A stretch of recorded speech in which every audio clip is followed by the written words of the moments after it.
All right. Hopefully we are live, and I already see that the video is lagging. So hopefully that'll clear up here in just a second. Hope everybody's doing well tonight, and if you can hear me, I hope you'll take the opportunity to let me know.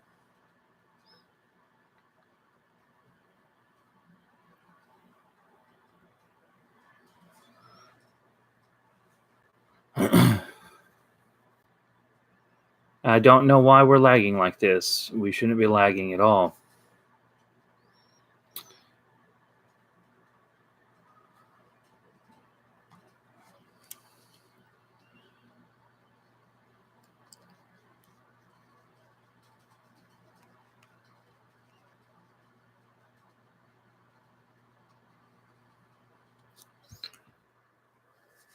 All right, is the picture lagging for you guys? It is lagging pretty bad on my side.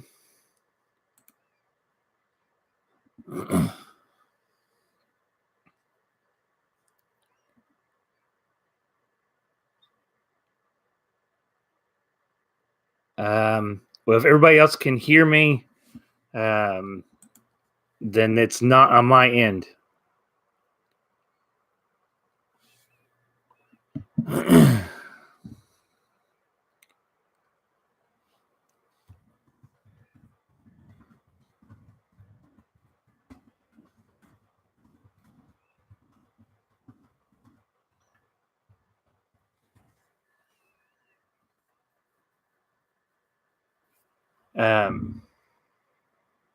All right, so we still have a couple.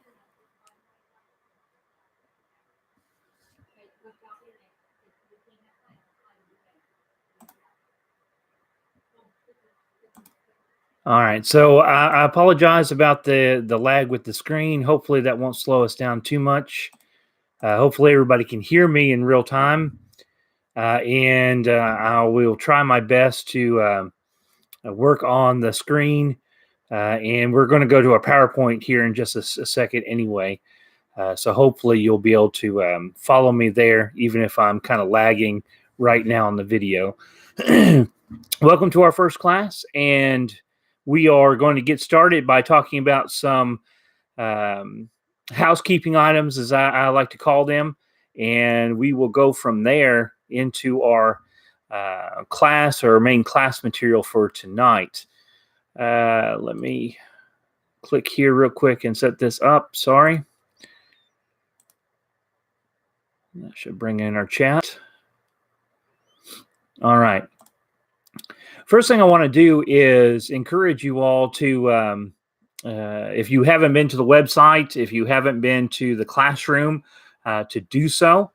And the website is threeforkscofc.org/school. Hopefully you've already been there because you've registered for this class. That's how you're in this class tonight. But there are, and if you'd like to be official part of this class, please get with me or go to the website and get registered. I am going to throw up here the classroom just for a moment. And there it is. And as we're looking at this, there is a couple things, and if you were in class, the last class we had, it's kind of changed, which is for the better. But we have, I need to put that chat down. We have got a little bit of an upgrade on this Google Classroom, which I really like. And now we have the stream, which is the first page you come into, which if you think about Facebook or anything like that, the newest thing that comes in the classroom is going to be on the top of that stream. The best way to get to your actual classwork is to go up here to the top to the classwork tab up here. And of course, that will open up all the different lessons as we go forward. Now, the class is not populated down. You can't see anything in these classes yet. That's on purpose. So we can kind of keep everybody with us. And we are hopefully going to, have that access to you by kind of the close of every week for the next week. But we want everybody to stay together and not get too far ahead and get confused in the work assignments. But you can see all the assignments here that are listed. You'll see different emblems here. These are the material for the class. Assignments look like a little clipboard. And of course, every week there's a question. Now, if you are a level 2 student, if you are a credit student, you are required each week to answer this question and to respond to reply to one of your classmates who also answer the question. If you are a level 1 student, I still encourage you to take part in the discussion and come in here and answer the question, even if you're not doing it for a grade. If you have any questions over the classroom, of course, I'd be glad to answer those. You'll just have to let me know as we go forward. It may be a little blurry because of the size there. It's just a general. I'm trying to show you all where to go. Okay. I'm looking at the chat now. I don't know what's happening on your end, Jennifer. If they are being able to see and hear, then it's not something I can change. I'm sorry about that. We will get we'll get these things hopefully worked out here soon and able to get into our class as we go forward. I'm really disappointed in the lag tonight. We shouldn't have this, but the way they changed how YouTube does this, unfortunately, I think is what's causing me problems on my end. Yeah, you could try to reload the actual YouTube page, or just go and load it into YouTube rather than just watching it from the link. That might help as well. All right, I'm gonna just kind of give everybody a minute here to gather. Hopefully, is the sound still coming through for those who it's been working for? All right, I don't know again on the video lag what's causing that, but we'll press forward if you all can hear me pretty well. And we are talking about our very first lesson in this class, and we are trying to establish a few things with this course. And that is to introduce the New Testament and to introduce the main themes in this class that you might come to in the New Testament, as well as along the way talk about some of the questions that might come up that other people might ask us when we are talking about Christianity, the New Testament, Jesus, those type of things. So tonight our class is going to be a little bit on the shorter side. Next week, we'll kind of hit the ground a little bit harder as we talk about the reliability of the New Testament. But tonight, we're going to start talking a little bit about how we got the New Testament. And hopefully, you can see the PowerPoint on the screen. And we're going to kind of go through this, a little bit at a time here. But we just want to take a general survey of what we're talking about when we talk about the New Testament. There are 27 books in the New Testament. And the New Testament, as we read it from Matthew through Revelation, all those books or letters were written somewhere between 45 AD and 100 AD. And to put that in a little bit of perspective, Jesus died somewhere around 33 AD. So very close after the death of Jesus. And the point is, within the lifetime of the apostles and all those who would have been firsthand witnesses to the events of that day. And that'll be important next week as we talk about the reliability of these documents we call the New Testament. The books were independently circulated at first. They were written to the church at Corinth. They were written to the church at Galatia. They were written to the church at Philippi. And then they were passed along and around to the different churches. And eventually they were brought together in what are called codices. And if you think about kind of ancient paper, there was two ways they could do it, one was papyrus, which is a plant material that they make a paper out of. You might have heard of that term, or papyri. and the other is called vellum, which is a really thin leather or animal skin in which they would write on it, which was very expensive. Either way, very expensive. So what they would do eventually is they would gather these letters that were sent out among the churches and sew them together more like what we would think of a book. And those became known as these codices. And actually, and this doesn't really matter, it's just kind of an interesting little piece here. In the Latin, as you in the Roman Empire at this time, they were called the Biblia, and that's where we get Bible from. But they started sewing these different letters together, the copies of them, and started forming these codices and putting the New Testament as we know it together. Now, there are some important things for us to know, and a couple things that we need to know as people who bring up stuff about how did we get the New Testament. A lot of errors presented there, and we're not going to cover everything. We're just going to briefly introduce some things that we're going to cover in more detail next week. But I do want us to look at a few of these things and a few ideas. The canon, which is the collection of books, whether it's the Old Testament canon or the New Testament canon, which books belong and how did we know?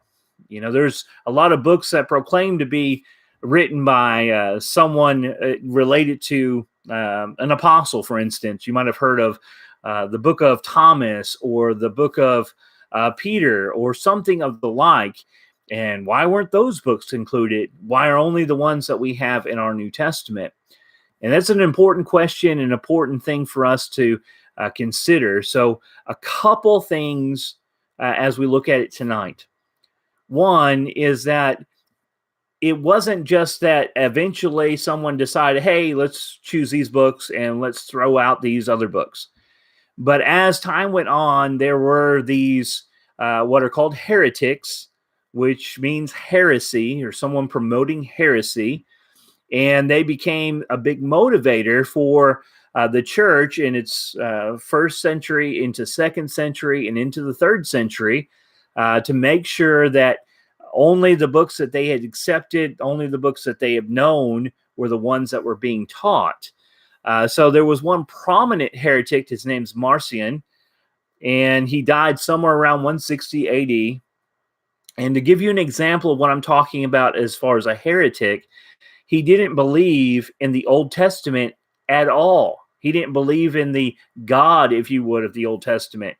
He had taken and stripped away, as far as what he taught those who are following him, all the books of the New Testament except for 10. So we have 27. He limited it down to 10. And then even from those, he started to remove references to the Old Testament.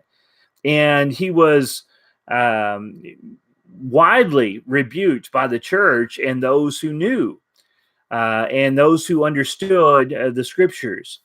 There is plenty of evidence. Again, we're going to talk about this in more detail next week on two different levels of what the original writings were. They had them, and we call them manuscripts. In the early writings of the church fathers after the apostles passed away, sometimes you might hear them called the apostolic fathers. That's not an official name. That just is something that stuck over the years. But they, in their writings, quote almost the entire New Testament, or at least big chunks of each book of the New Testament within their own writings. So we have, two different volumes of evidence that we can pull from to understand and to know that what the original documents were. And we'll, again, go into this more later. But he was trying to remove these things. So they had pressure to make sure everybody understood which books were a part of the canon and which were not. Later, the more prominent heretics came out of the idea of Gnosticism. And a lot of that 3rd, 4th century, 5th century is where those later books came in. They wrote them. They didn't exist before them. And we'll talk about a couple of those here in just a moment. If you see the picture there on the PowerPoint, it kind of looks like a little piece of a puzzle or something like that. That is a piece of the Gospel of John. It's called the John Ryland fragment. It's one of the oldest, if not, I think, still the oldest fragment that we have. It's from about 150 AD, so about 100 years after it was probably written. And it is part of the book of John in chapter 18. So I think that's kind of an interesting little piece there. That's why I'm using it there. We have all kinds of fragments of the manuscripts from, from very close to their writing. And we'll talk about that again tomorrow. I think you'll find it, or not tomorrow, but next week. You'll find that interesting, just how much we actually do have. So that's the reason why it really that there was pressure put on them to make sure that they put together these canons, this codices together, this canon, so that they would know what was truly written and what someone else after the fact might have wrote. And that brings us up to a little bit of the criteria then. What was the criteria? Did someone just, someone might say, well, Emperor Constantine decided what was belong and what wouldn't belong. That's not true. We'll get into that in a minute. But there were three main criteria that the church placed on the idea of what belonged in the New Testament and what did not. Now, sometimes we're going to come across some big words. I'll try to explain them to you. You're not going to have to be able to quote the words, okay? But the first criteria was that of apostolicity, and I know it's hard to say, it's hard for me to say, and it simply means this, that every book in the New Testament was either written by an apostle or someone who was a close associate of an apostle. So, for instance, the book of John is written by the apostle John. The book of Matthew, again, by the apostle Matthew. The book of Luke and the book of Mark are written by associates of apostles. Luke spent a large time with the apostle Paul, and he probably recounted most of that from his telling. The book of Mark was kind of the right-hand man for a long time for the apostle Peter, and it's most likely that Mark wrote as Peter gave him the gospel, if you would, from inspiration. And that carries out throughout the New Testament. A good chunk of the letters are written by Paul. Some are written by Peter. Some are written by John.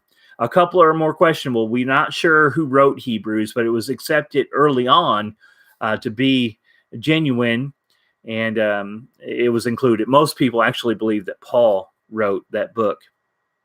The second rule or criteria for them to be accepted into the canon was that they were consistent with the other known books of Scripture.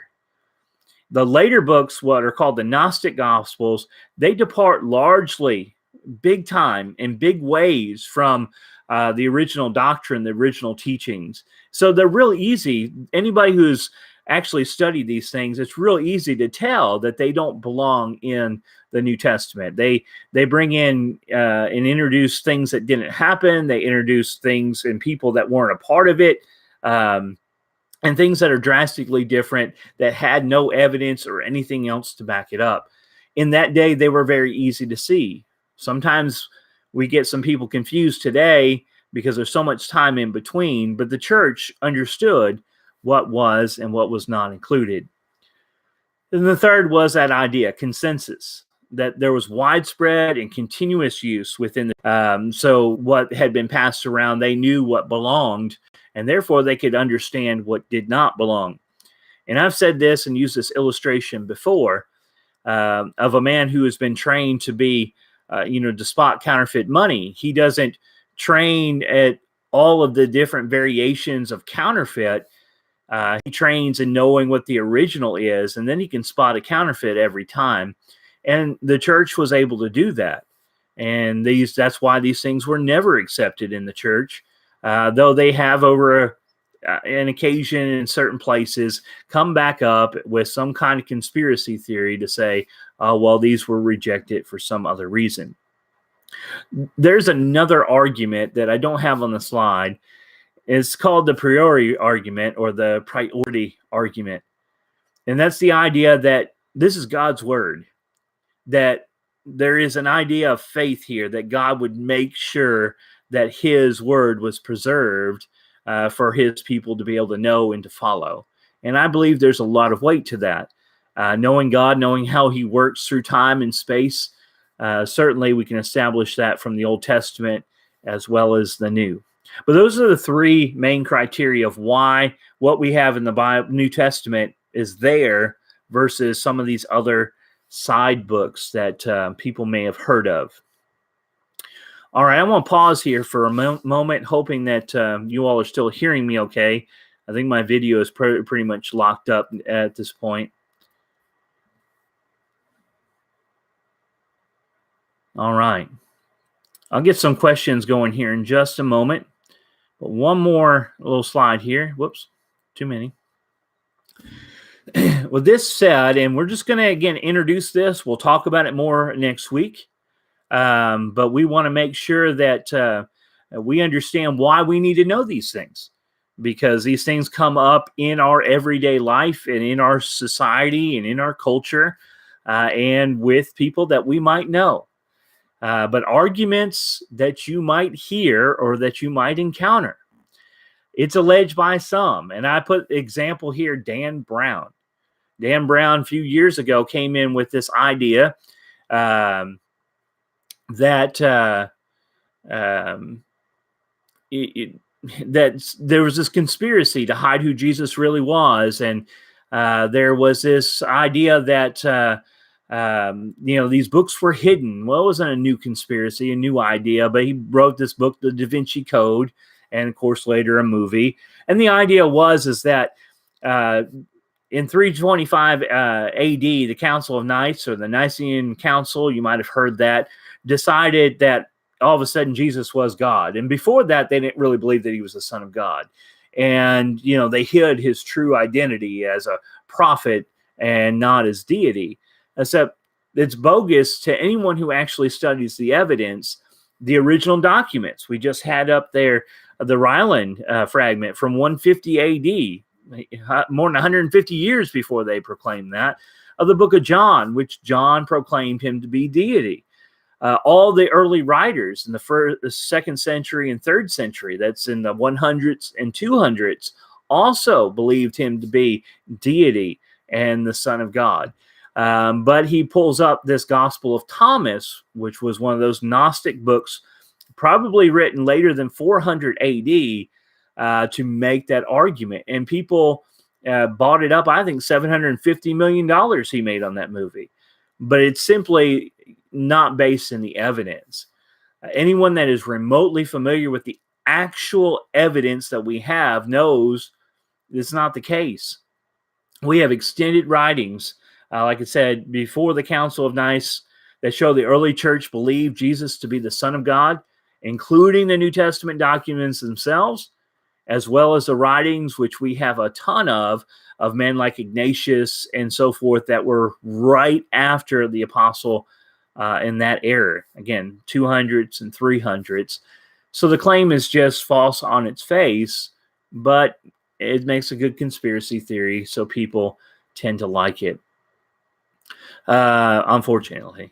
Another claim, and I mentioned this earlier, is that the Emperor Constantine chose the books in the New Testament. So they got this, he put together this council, and basically he went in there and told them what books to include and what books not to include.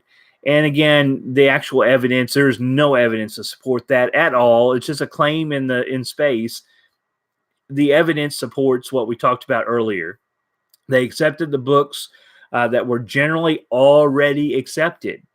It's almost like they just went in there and said, no, what we've always accepted is what we accept, and made it official.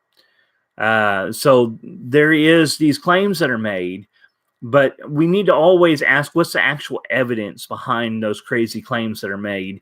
Because, conspiracy theories are a dime a dozen, but it is... there is evidence that shows us that we have just what we need to have when it comes to the New Testament.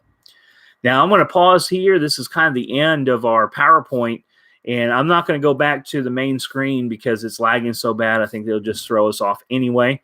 But I want to stop and see if you have any questions, anything you want to ask or look at as we talk about and get ready for next week when we get a little bit deeper into this material. So if you have any questions, please put those in chat now. I will remind you to go back and look into lesson 1 in the classroom. There's a really good article in there that I would really encourage you to read. There's also a short video that I've recorded, especially if you were a credit student, that you should familiarize yourself with. And always pay attention, to the classroom for announcements and things like that happens. Okay, Adam asks, what about the book of James? I'm assuming you're talking about its connection with an apostle. Well, James wasn't doubted early in its existence. It was doubted later in its existence. It was doubted in the time of Martin Luther more than it was in the early church. And Martin Luther doubted it or tried to argue against it because of his belief in faith only. And the book of James itself declares, that faith only is not enough. You have to be willing to do what God says, not just to believe what God says. But the original documents, the ones that were more debated, were the book of Revelation, the book of Hebrews for a time, though it was pretty early settled, and the book of Jude. And Jude's an interesting one, but it's a small book, and it really has nothing new in it. It just recites things that are said other ways or other places. If he has more on that, Jennifer, you can write that in. But the book of James, of course, was written by the brother of Jesus, that James. So obviously a very close associate. He also worked with Peter and John in Jerusalem.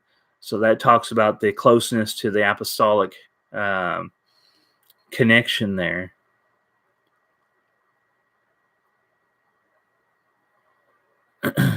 Any other questions you all have tonight?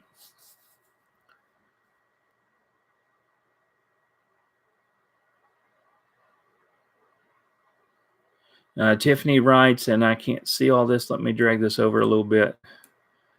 I think it's interesting that every time a piece of original older scripture is found, it is always the same as what we still have. Accuracy has been withheld all these years. That's actually what we're going to talk about next week when we talk about the reliability of the New Testament. And we're going to talk about the manuscripts and what they are and all these different versions and where translations come from and all this different stuff. We won't spend a lot of time on translations. We will spend a lot of time on the manuscripts, though.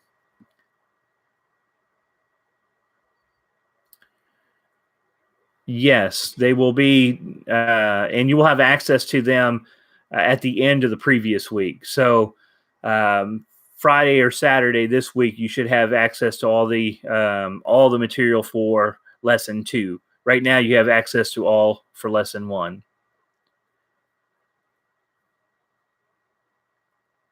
The only thing that's missing right now that should be up there is the instructions for the final project in the class, and I hope to have that up in the next couple days.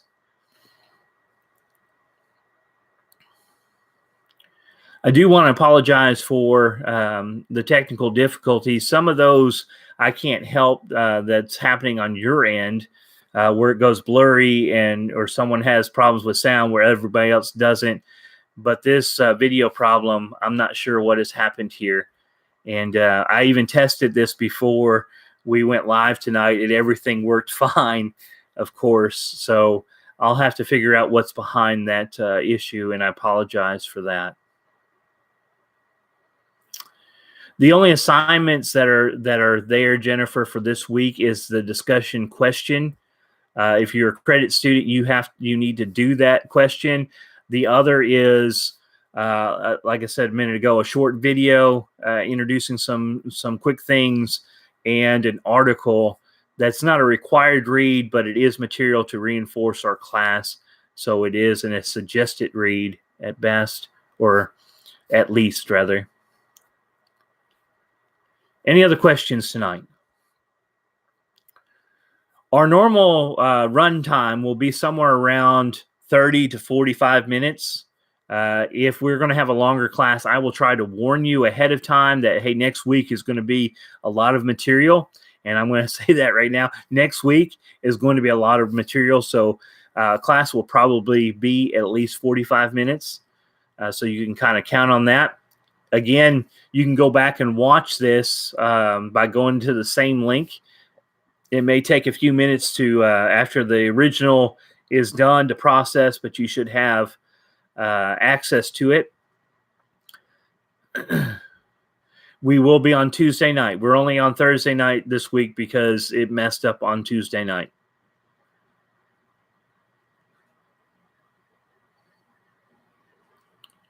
Any other questions tonight?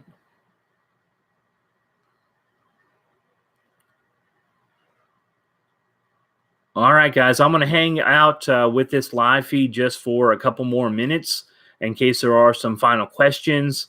If you do, actually, let me back up for 1 second and pull up, back up the classroom. I want to make a little bit of an observation here if we can.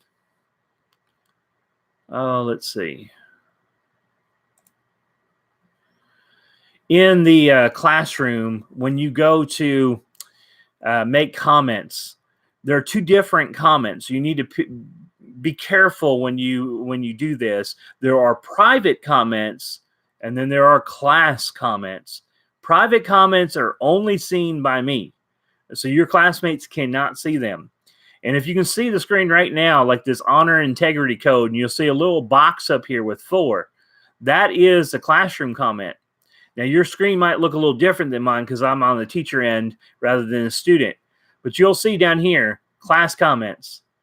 And, of course, there should be this box up here. If you open this up and it says comment below and it says private comment, that's like sending me a message, okay? So just be aware of that when you do your questions. And here's the question for this week. How did God reveal the New Testament? And you probably need to go back and read the article that's associated with that. Otherwise, it's a pretty simple question, just intended for just general conversation, okay? God revealed it through inspiration and through the apostles. So you can go back and look at that question. It looks like some people have already answered that question, which is great. And make sure that if you're a level 2 student, you go back and you engage your other classmates. This week is not as big, but as we go further and the questions are a little bit deeper, it will be important. All right, let me pull back up my chat here. All right, guys, that's all I've got for you tonight.